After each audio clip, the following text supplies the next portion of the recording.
বাংলাদেশের ব্যাংক খাতে খেলাপি ঋণ আশঙ্কাজনকভাবে বেড়ে প্রথমবারের মতো ৫ লাখ কোটি টাকা ছাড়িয়েছে।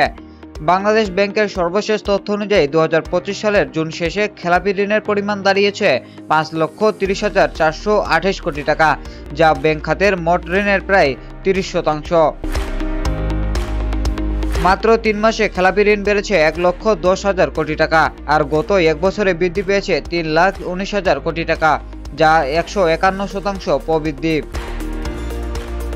বাংলাদেশ ব্যাংক বলছে, আগে নীতিগত ছাড় ও পুনরুক্ত তফসিলের সুবিধায় বড় ঋণ গ্রহীতারা আগের ঋণ নিয়মিত দেখাতে পারতেন।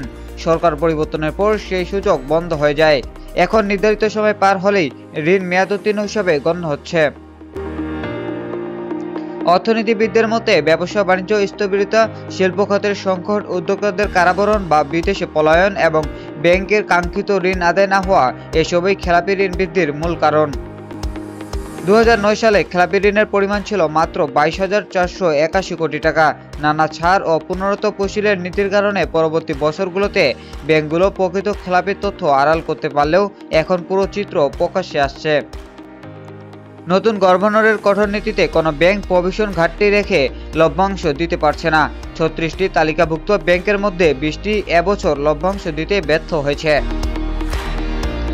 আগামী বছর ১০% বেশি খেলাপি থাকলে কোনো ব্যাংকই লভ্যাংশের ঘোষণা করতে পারবে না। খেলাপি ঋণ কমাতে কড়াকড়ি নীতি বাস্তবায়নের পাশাপাশি অর্থনৈতিক গতিশীলতা ফিরিয়ে আনা এবং ব্যাংকিং খাতে জবাবদিহিতা নিশ্চিত করাই এখন বড় challenge. Shamim Reza, DTV news 24, বাণিজ্য।